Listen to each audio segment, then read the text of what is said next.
All right, coming to you live from the 6th floor of the Hiawatha, it is the System Failure Podcast, number 10. Yeah, buddy. Hey, Brian, how are you today? Oh, pretty good. Yep.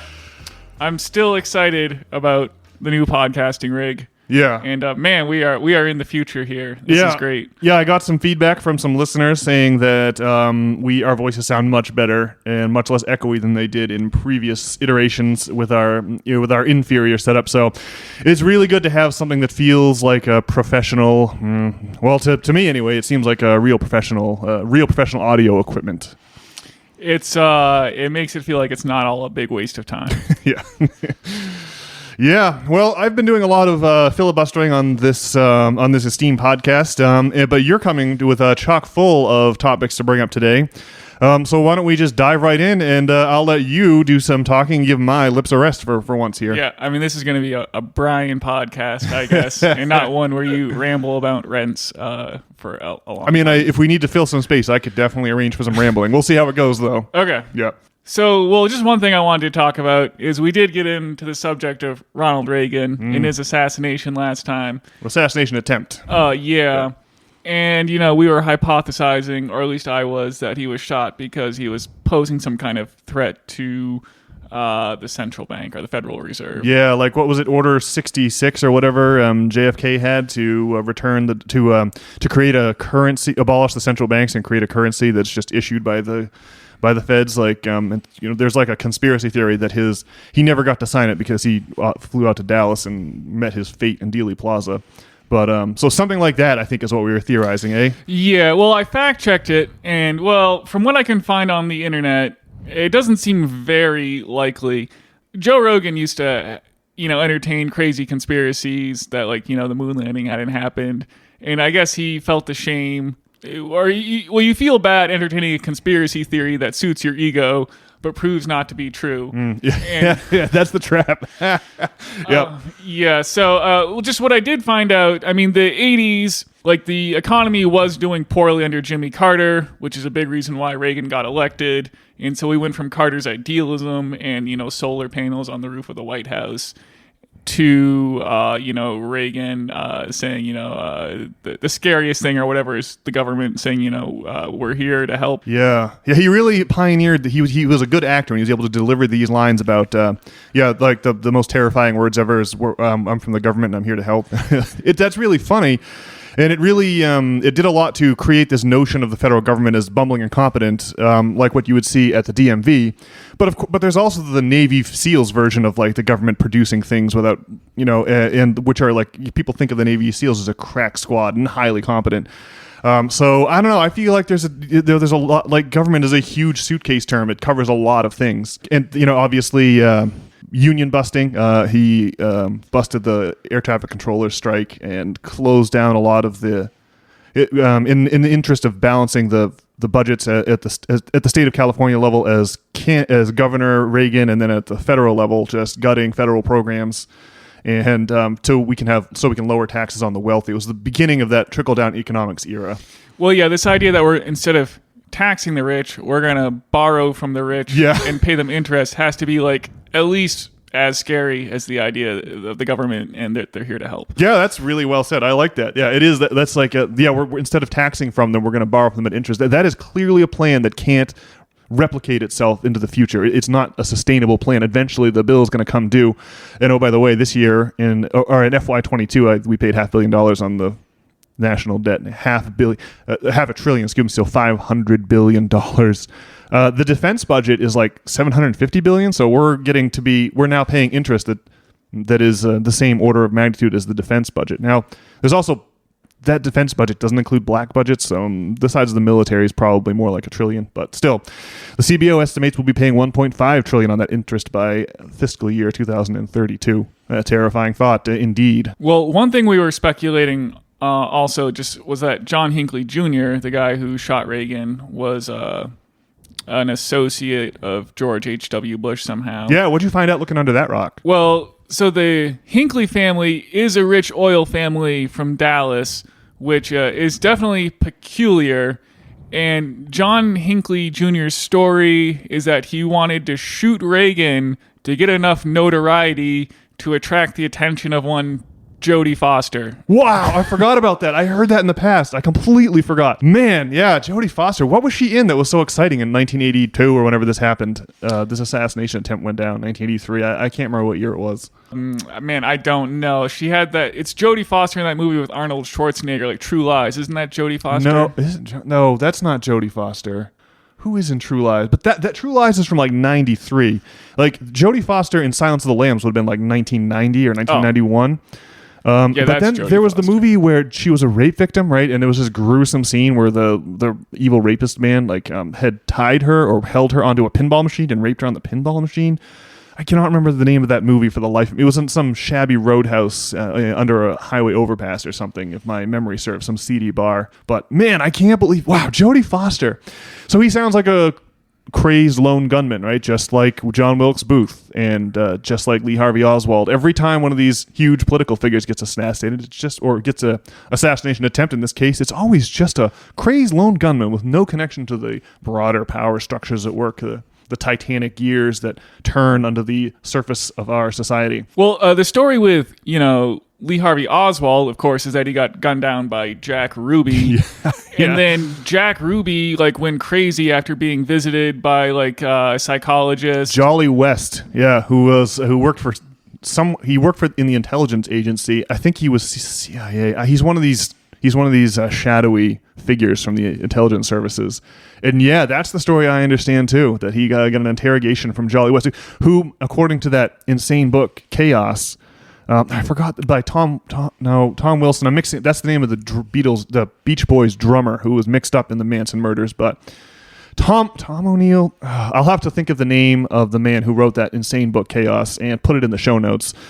The idea is basically that Charles Manson was someone who the intelligence services were experimenting on with lysergic acid, LSD, because they thought the Soviets were figuring out the secrets of mind control, and they wanted to make sure that we here in the U.S. weren't behind the eight ball.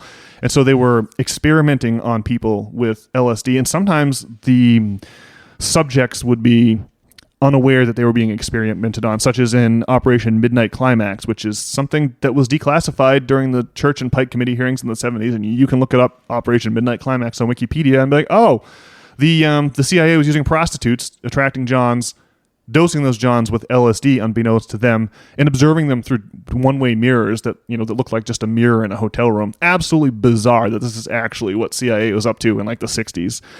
And so the idea about that, this guy, Tom O'Neill, that's not the right name. I'll get it right. It's something O'Neill. He started doing a magazine article on the 30th anniversary of the Manson killings in 1999, and eventually, the more he dug into it, the crazier the evidence got, to the point where he had all of this box after box of research notes, and his book got longer. It eventually migrated from a magazine article to a book, and he kept on delaying the release of the book to where finally his publisher fired him, and man got into financial trouble. But it's a big West. So this character, Jolly West, supposedly goes to interview Jack Ruby, and Jack Ruby is never mentally the same after this visit from Jolly West, the man who was responsible for dosing people with LSD as part of the mind control experiment CIA conducted. Absolutely wild. So, why are we talking about Jack Ruby? I can't remember what thread we were on. Well, so just in comparison to John Hinckley Jr., it's extremely suspicious. The idea that Lee Harvey Oswald acted alone is just completely crazy, because they had to put up this guy, Jack Ruby, to kill him, to, help keep the truth quiet. And so, no one tried to kill John Hinckley Jr., and he got released from prison. So weird. So weird. Those things, it's certainly different than the JFK assassination. And you would think that Ronald Reagan, when he ran for governor of California, and then, running for president, you'd think the dude would probably know what the score is and, not do anything that would get himself shot. Although it's romantic to think that he got elected president and wanted to use his power to maybe go after the big banks at first. But yeah, well, anyway, it's a good reason to talk about Lee Harvey Oswald and Jolly West and Jack Ruby there a bit. Well, 2 points. Obviously, having someone take all the blame for a crime and then killing that person, killing the patsy, is a classic mob tactic. So when I think about the assassination of Kennedy, I think about the triumvirate of legitimate business, the underworld, and the intelligence services combining. These are all the people that JFK pissed off, especially with regard to Cuba. You got to think about in 1959, Fulgencio Batista government, and the Cuban government under Fulgencio Batista, of course, fell to the communist revolution. And the first thing the communists did was they kicked out the mob who ran the casinos in Havana and the brothels, and they kicked out the U.S. sugar and oil interests. And so, of course, so now you've got the mob, the big business, and the intelligence services all pissed off at JFK for not taking a hard enough line against the Cubans, and of course, infamously refusing the air support for the Bay of Pigs incident, and the rest, as they say, is history. So yeah, it's of the 2 points, the first one, just a classic mob tactic, the patsy. And I need to look this up, but I think maybe the word patsy, does that come from the patsy conspiracy against the Medicis in Florence? I wonder if it does, if it's the same word. I'll look that up and get back to y'all for next time. Second point I wanted to make is the chances of me promoting a conspiracy theory that turns out to be false to suit my ego on this podcast is 100%. There's no way we're going to get away making this pod and not having that happen. But good for you for doing the research and trying to at least keep it to a minimum. We got to do our fiduciary responsibility. Well, it's good to at least look into these conspiracies. I mean, it's crazy. Well, the whole label of conspiracy theorist is crazy that, obviously our society is replete with conspiracies, and now we have conspiracies about like the Donald and Russia, or conspiracies about Hillary Clinton, maybe if you're on the right, I'm on the left, and I have some conspiracies about the Clintons, including that crazy airstrip in Mena, Arkansas, where they were importing drugs during the 80s. Tom Cruise made a movie about that, American Made. Barry Hunt, is that the name of the pilot? And Tom Cruise is playing that character. I guess the thing about the whole cocaine thing is, we make a big deal about it, like Pablo and Colombia, but I guess a lot of the cocaine was like Noriega from Panama and going into that airstrip in Arkansas is what I understand. Wow, we should maybe look more. Yeah, it sounds like you know more about it than I do. I think I've just heard it talked about, probably on Rogan. But Freeway Ricky Ross. Yeah, that's right. The real Rick Ross, not the rapper. Yeah, he was getting his cocaine from Noriega. And, doing like $1 million a day, or probably from like the CIA via Noriega. That's what he says, right? He says there was I can't remember the name of the man from the media who realized that CIA was peddling crack cocaine in South Central Los Angeles in the early 90s. And I think that guy ended up committing suicide. As usual, always weird and suspicious circumstances for people who blow too many whistles too hard. I guess they say that conspiracy theorist as a term was, they put together after the JFK assassination. And I don't know, like you watch that Zapruder film and he's like getting shot from the front, and the magic bullet story makes no sense. And it's just crazy that Lee Harvey Oswald then got, he said he was only a patsy, and then he got shot by friggin' Jack Ruby. And then that dude went crazy in prison, as we were just saying. Yeah, I think you're exactly right. The term conspiracy theory was ginned up specifically to discredit people who thought there was something wrong with the Warren Commission. So anyway, entertaining conspiracy theories, I guess, is something we do on this podcast. Well, if you start looking at the pages of history, right, the idea that we all have a good line of sight on what's going on is completely ridiculous. No one in history, except for a few powerful players, have a line of sight as to what's going on. It usually only comes to the fore after the fact. There is no way you can make a study of the pages of history and not come away with the idea that, the reality we think we live in is managed for us. That is clearly the case. It's just a question of figuring out what's going on, how clever is the ruse, et cetera, et cetera. I mean, history is written by the victors, and you got to wonder, like, what they're going to say. I mean, well, they're not going to talk about probably how like the DNC, squashed the run of, Bernie Sanders, and then people voted for the Donald. I don't know what they're going to say. I saw that picture. I saw that video again on Twitter. I liked it recently. I suppose I could put a link to it in the show notes. But that picture of the 2020 caucuses in Iowa and the coin flip between Bernie and I'll have to look at the details again, but there's like a kid, like some fresh-faced staffer. They have, all right, you're gonna be the one to flip the coin. He flips it, but it comes out not the preferred way. So they're like, oh, we'll just flip it again. And he flips it again. Now it comes up heads, and so now they're like, okay, good. So Hillary won all 8 coin flips, or Biden won all 8 coin flips, and Bernie Sanders wins 0. And we had to do there was 8 flips, and we had to redo like 2 or 3 of them, something like that. The video is right there. You're like, this is shameful. But of course, the DNC lost in court. They defended themselves by saying we are a private entity. We don't have to. We have no responsibility to be democratic in the way that we run our primaries. We get to select candidates, and people just have to deal with it. Yeah, I've seen the footage. If it's the same one I'm thinking of, it is that fresh-faced kid. Yeah. And he's like, there's that like woman is directing him. And he's like, yeah, so it's Biden. I'm sure in 2020. I think it was Biden. 2020, so it'll be Biden, not Hillary this time. Wow. Oh my gosh, it's so crazy. It's a distasteful moment to be sure. Yeah, a real low, a new low for American politics.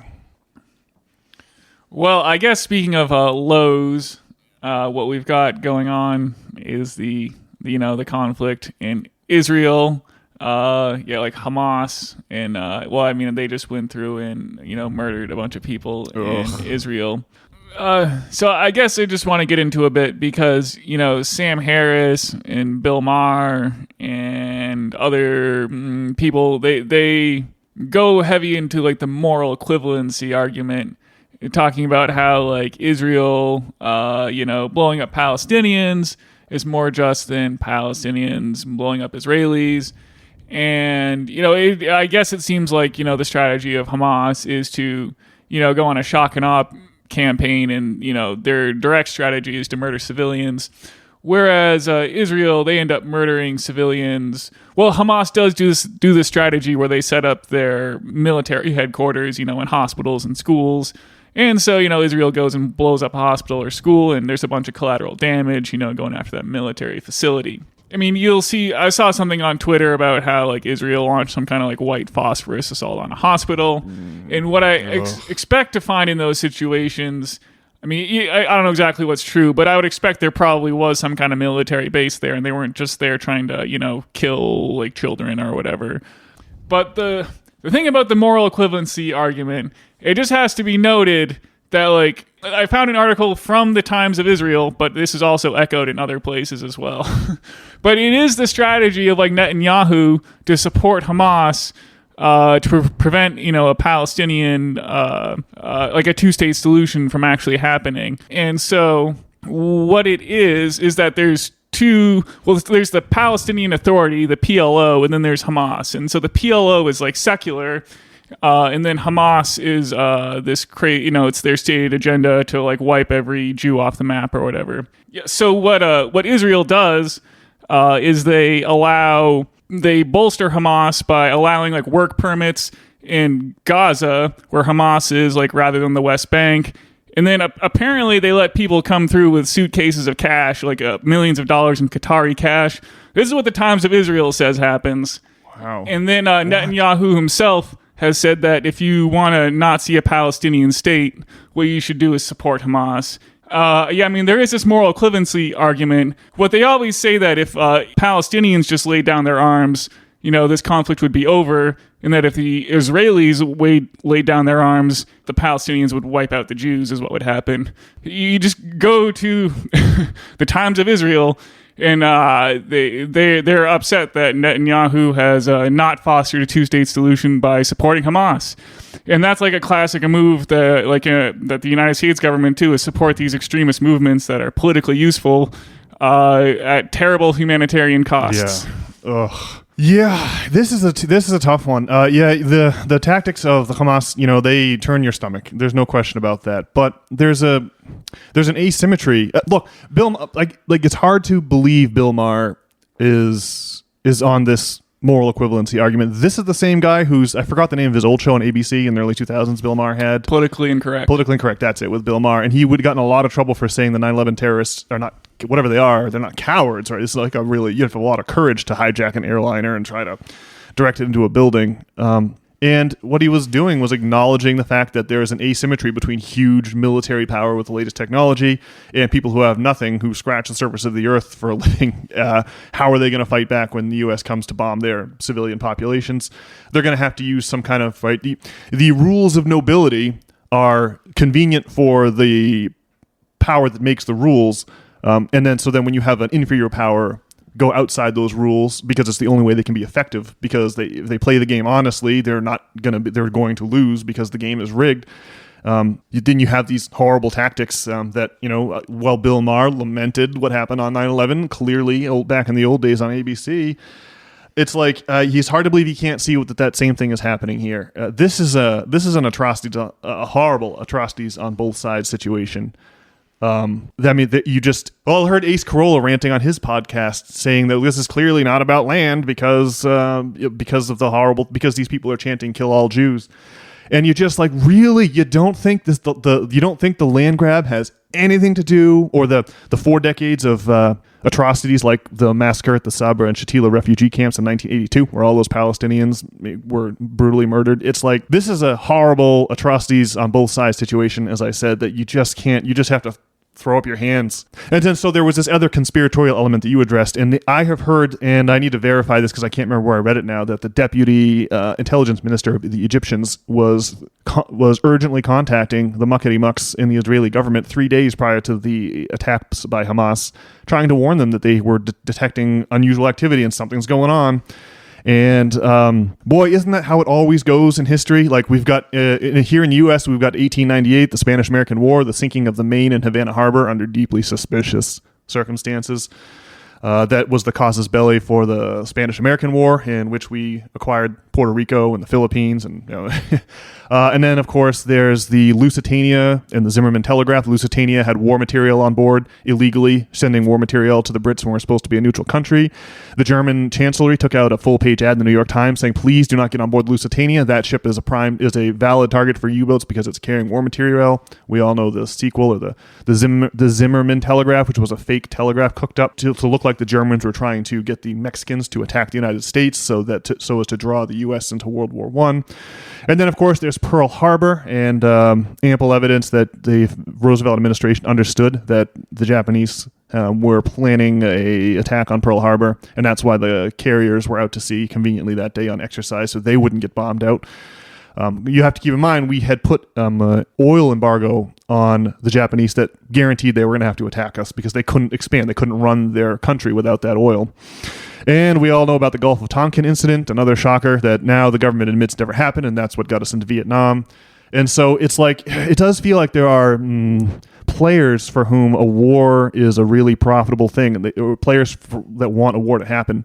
And some of the actions of the Israeli government, or the fence around West Bank has turrets on it that will take out anything that's like things like the size of a cat or a rabbit, like automated turrets. Like, there's just no way they had zero advanced warning this was coming. So I don't know. The whole thing is so hard to understand. There are so many layers. It's just it does make you nauseous. I don't know what the solution is. I guess what I'd like to do is stop sending American tax dollars over there while they sort out this crazy situation. Like, we should make our, the money we send to Israel contingent on some kind of peaceful solution. Yeah, ceasefire. You will no dollars without ceasefire. Well, that would be awesome, but it's not going to be profitable for the defense contractors. Ugh. You remember going to the Maporium, that big 3-story globe down in Boston at the Christian Science Library, and you walk inside of it on a catwalk to the center of the globe, and has weird acoustics, right? If you talk, if you go to the center and you talk, it sounds like you're talking in your own ear because the echo bounces off the. Well, but remember that Maporium was built in 1935, so when I just remember seeing that what's now Israel was then called Palestine. And you just have to think that the land grab figures heavily into this horrible violence. I just can't believe that someone's intelligence as the ace man would be able to dismiss something like that. Crazy. Being hard one side or the other in this conflict just seems like a no-win scenario to me. Yeah, well, on Bill Maher, one of the guests was bringing up this whole point about Israel trying to keep Hamas around to prevent the two-state solution. And yeah, they just kind of shrugged it off and moved on, and filibustered about moral equivalency. Well, there's no shortage of horrible takes on the Israel-Palestine thing. Oh yeah, it is just awful. I really regret that this is happening. I guess that's all I have to say about that dismal topic here. All right. Well, I got a few items. I was at the coffee shop with my lovely fiance Tracy this morning, and there's a local paper, the Ballard, which is like the free newspaper that you can read. It's got mostly it's ads, but it's got a few articles. And there was some editorial or some letter they published from some guy. Here in Portland in 2023, we have a mayoral race on. And the man was saying that none of the mayoral candidates are serious enough about the topic of racism.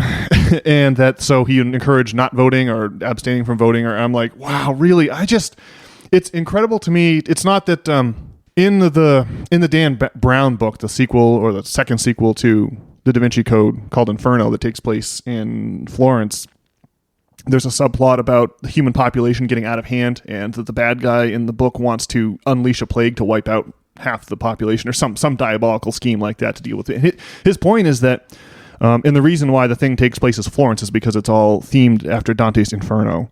And his point is that when you have population expanding but the economy stops expanding, you have a real problem. When there starts to be economic scarcity, especially serious economic scarcity, you end up with all the worst parts of the Book of Revelation, or all the most horrific parts of Dante's word poem, the Inferno, which is obviously the first part of his Divine Comedy, which starts in hell, Inferno, goes through Purgatorio, and then eventually Paradiso.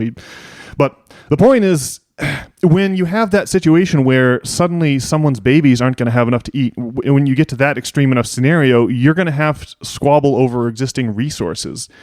And in that extreme situation, you're going to have to decide whose babies aren't going to eat. And I think that what happens is you want your children to eat, and when you are, by feeding them, you're depriving the neighbor's kids of having food. You have to have some way of othering the neighbor so you don't feel like a monster for sentencing their kids to death, so your children can carry you. And then so obviously things like superficial differences, like maybe a skin color, would be like the most easy and obvious thing to grab onto in a scenario like that. What I'm saying here is that racism or suspicion of immigrants or whatever the thing is that seems to be fomenting, that is tied to economics. This is all downstream of economics. And we've got two political parties that would rather, in the case of the Republicans, blame immigrants, and in the case of the Democrats, blame racists. Meanwhile, something like Medicare for All has a 78% approval rating across both parties, no matter which side of the political aisle you sympathize with. 78%. We can't get something like Medicare for All done because the point of our political parties is to point the finger at some convenient group, and instead of noticing the class structure that is such a part of American life but yet never acknowledged. And so it's interesting to me. I think that we really do genuinely have an increase in racism as the middle class collapses and disappears. That is to say, as people realize they're not going to have the same kind of life their parents had, or they realize their economic conditions are worsening, it does make you suspicious of people, especially people that look different. And the most classic move of all time is to have politicians capitalize that by redirecting people's suspicion towards, of course, immigrant groups.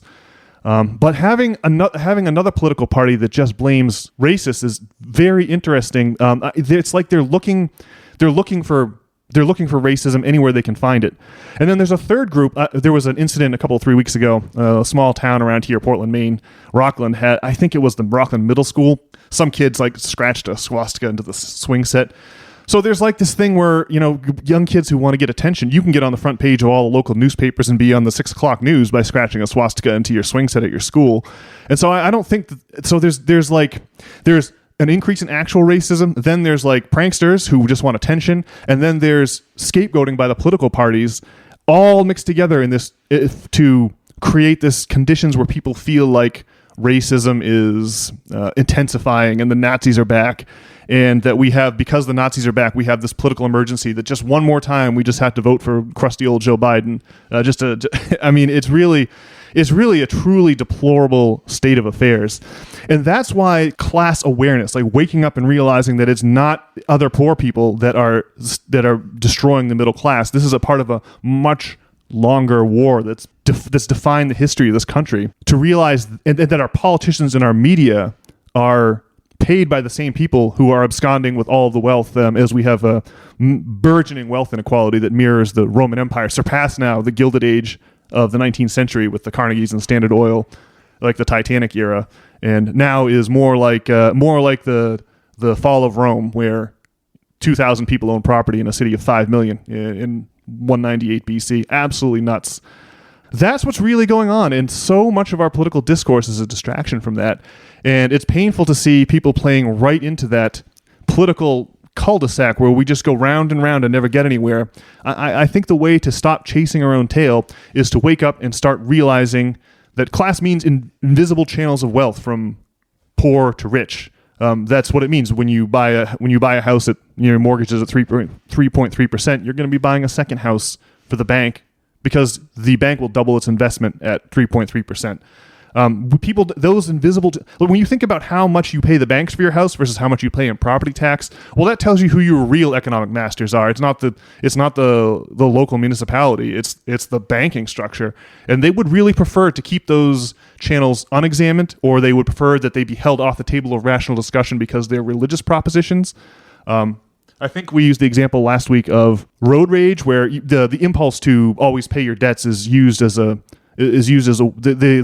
egalitarian impulse is used to get people to make crazy payments to these huge international banking houses because they have this moral intuition that you should always pay your debts, no matter what the social consequences might be. So I think the only thing that can save us is a class analysis that the Democrats are loath to accept, because they switched from being the party supported financially by labor unions to a party who gets their campaign contributions from corporate donors. And that was really the pioneering of the Clintons in the aftermath of the aforementioned Reagan administration, with all of the American manufacturing moving offshore.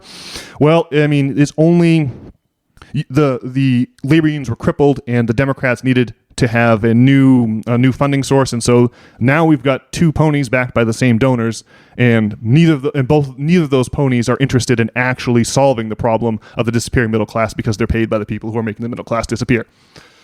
Well, if I had to rank the problems here in Portland, Maine, like homelessness comes to mind, the cost of housing, and the wages are, not high enough. I mean, I would say that those are the issues.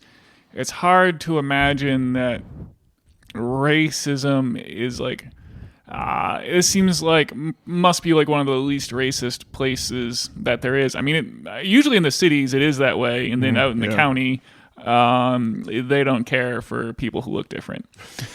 I gotta think that the county is a far less racist place in 2023 than it was in, say, 1955. Well, it is funny because if you're racist, well, you scapegoat all your issues on people who look different. But I guess now we have this meta issue where we're now scapegoating the scapegoaters. Yes, yeah. To avoid dealing with our problems. So I guess I would concur that is a sorry state of affairs. Yeah, I just don't know, how could someone decide that racism is the issue in Portland, Maine? It's just we're just wildly accepting of all lifestyles. People here. are killing themselves to be accepting here. Yeah, aggressively so. And so, I don't know. I saw on the Portland, Maine subreddit that I guess there was some guy, spreading some hate speech about the Jews or something. And well, yeah, you're going to have one guy say that, but it's not like people are marching up and down the streets with, white hoods on. I don't know, some people are going to have crazy opinions, but I just don't know how anyone could say that racism is a problem in Portland, Maine.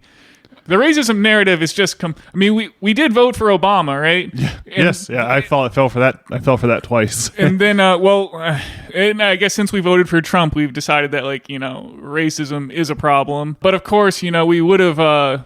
Bernie Sanders had overwhelming support, as we've talked about. Yes, and the Democrats would not let him run.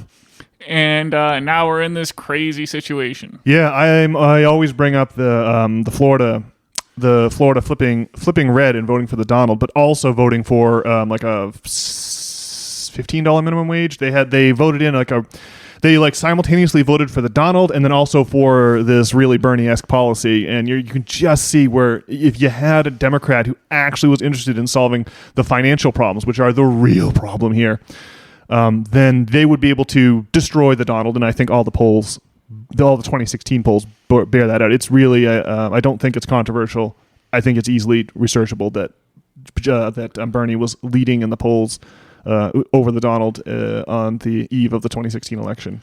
Well, he just had like overwhelming like support. I mean, like they had to like, well, the voting lines in the primary, like the people just didn't get to vote, right? Like, yes, yeah, I remember that out in Deering High School here in Portland, Maine. There was people making funny videos for YouTube because the line was just ridiculous, and of course, they closed the DNC closed down not the DNC, but the local Democratic affiliate closed down the primary before people got a chance to cast their ballot because the lines were just completely unmanageable.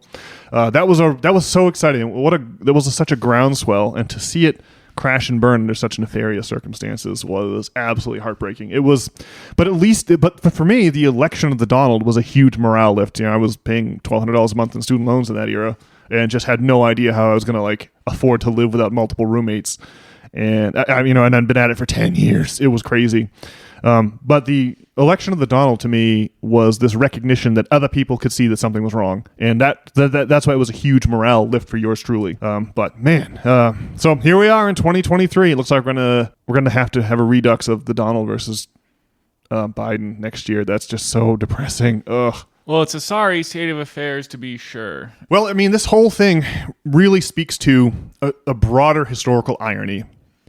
And that is that the better the elites get at playing whatever the economic game is that we've got going on, there's been different economic games, slavery economic games, feudal economic games. We're now in an employer-employee capitalism economic game. Whatever the economic game is, the better the elites get at winning that game, the better they get at running up the scoreboard at everyone else's expense. That excellence, that competence is going to eventually result in a situation where you have massive populations of military-age men who have no prospect, because to some degree the economy is a zero-sum game, and when you've got all of these young men like with no way to have a family or to find a mate or to find housing, you're just making a powder keg. Eventually, like we said with Bill Maher saying that the 9/11 terrorists are anything but cowardly, eventually you're going to end up in a situation where people are going to say, playing by the rules, the scoreboard says 80 billion and me nothing. I'm not going to play by your rules anymore. We are either going to have to reset the scoreboard or we're going to have to find a different game. And that really, I think, is what the story of the fall of the Roman Empire is. And if you look at the Bible as the chronicle of the fall of Rome, that it becomes very telling, because, of course, the Bible is obsessed with economics. It's all about debt. It's all about throwing rich people, throwing money lenders out of the Temple of Solomon, or saying that a rich man is... a camel passing through the eye of a pin is more likely than a rich man passing into the kingdom of heaven, something like that. It's really the story of this class war that was consuming Rome at the time that Jesus came around, or at least the time that the biblical documents were compiled. And it's funny to see how that message when the powerful got hold of Christianity and had control over what was printed in the Holy Book, they twisted it so that Jesus' ministry of forgiveness, he says from debt in the Bible, but they changed debt to the word sin. In some languages, they're still the same word. Schuld, for example, in German. The promise of forgiveness from sin got pushed over the horizon to this otherworldly, ethereal afterlife scenario where it wouldn't impact the bottom lines of the balance sheets of the wealthy. So it's interesting to see. It's interesting to see our society going through a lot of the same paroxysms that Rome went through during its collapse. That the many parallels between our society and Rome is something that is a drum that's been beaten to death by many better historical researchers than I. Maybe we can have a religion come up and change everything, and then eventually get co-opted, and the cycle can start anew. Yeah, that's what's going to happen. Yeah, I'm sure that someone will be able to articulate. Maybe someone, like we said last week, from the stand-up comedy circuit, will be able to articulate the thing that needs to be said in a way that will spread from mind to mind like a brain virus, and eventually bring down the empire in the same way Christianity brought down the empire. And then, of course, it'll be co-opted by the powerful, and the process will begin again, and eventually they'll be able to take advantage of the system. The elites will be able to take advantage of whatever game we settle upon, and they'll hoard wealth at everyone else's expense until we have to change the game again and shake the Etch-a-Sketch again. The idea I hear espoused is that, like, class awareness itself is somehow like the idea of the damned or something that is like, and that's what's like evil about Marxism is the class awareness. And man, that just seems hard to imagine. And it seems like the lack of class awareness is like a huge problem. If we keep all the democracy the way it's running now, as crazy it is with our crazy two-party system and these primaries that are rigged, I mean, it is at least somewhat influenced by public opinion. And if people could just be like class aware, like it's not going to change our government structure, right? We just gotta like get that class awareness, right? Yes, yeah. The way to fight back is with ideas, right? These are the weapons. This is what we're really peddling here on System Failure is ideas. Ideas are the best. Like they can be deadly. They can change everything. And if you are of the Platonistic bent, as I certainly am, and I'm sure you'd agree, they really are the bedrock of reality. Ideas are much more than, say, molecules or atoms or electrons, protons or neutrons or quarks or anything like that. It's like ideas are the true building blocks of reality, and that's why they're so potent, and that's why the Bible is such an electrifying document. All right. Well, on that note, I guess we'll wrap it up here. Yeah. Well, do we that we can say for our hopeful note this week that the potency of ideas, maybe that's what gives us hope. But I wonder what you're going to work on this week. Have you had any chance to write a stand-up comedy routine? No. Well, I did buy, a copy of Steve Martin's, Born Standing Up, and I'm working on it. But have you written any stand-up comedy? No. It was all I could do just to get the podcast out this week and publish a story on Substack. So I'll get back at it tomorrow. But man, I think it's going to be great. The first night at stand-up is going to be an unimaginable holocaust of humiliation, standing there trying to get the tone right, but no one's laughing because you just haven't done it before and you just don't have that muscle, and just crickets as everyone stares at you on stage. It's going to be absolutely wild. You got to be up for a real adventure and know you're going to take it on the chin. Probably you'll be up for decades. You'll wake up in the night in the cold sweat thinking about your first couple, stand-up routines. Well, feeling the intense shame. Yeah, I'm not sure how to make jokes about class awareness. Although, I mean, there must be a way. But if that fails, you can always pretend to start, having sex with a stool. The old tried and true trope there. If you could make it funny, dude, you could become the next Messiah, which is unfortunate because that means you're going up on the cross. It's hard times for you. Martyrdom is part of the gig. But man, I feel like everyone, I have to, I know that for me, hearing class analysis is always extremely stimulating because it seems like we're finally getting to the heart of the issue. So I think if you could package it in a way that was entertaining to listen to, you would be unstoppable. Fingers crossed. Yeah. All right. Well, as you said, time to go out. Wishing everyone the best possible week, and we will talk to you all next week for episode 11 of System Failure. All right. See you, Brian.